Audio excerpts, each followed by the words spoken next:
أعوذ بالله من الشيطان الرجيم.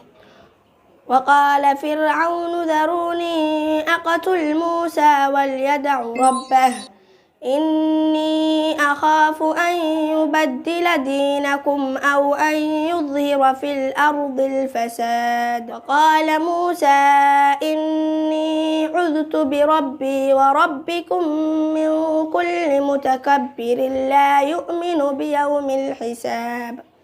وقال رجل مؤمن من آل فرعون يكتم إيمانه أتقتلون رجلا أن يقول ربي الله وقد جاءكم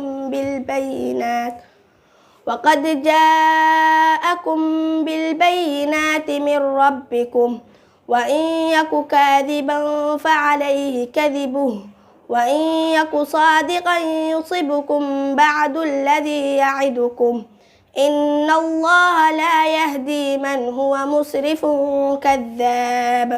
يا قوم لكم الملك اليوم ظاهرين في الأرض فمن ينصرنا من بأس الله إن جاءنا.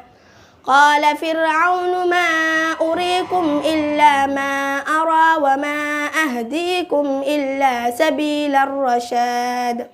وقال الذي آمن يا قوم إني أخاف عليكم مثل يوم الأحزاب مثل داب قوم نوح وعاد وثمود والذين من بعدهم وما الله يريد ظلما للعباد. ويا قوم إني أخاف عليكم يوم التناد يوم تولون مدبرين ما لكم من الله من عاصم ومن يضلل الله فما له من هاد. صدق الله العظيم. Thank you for watching.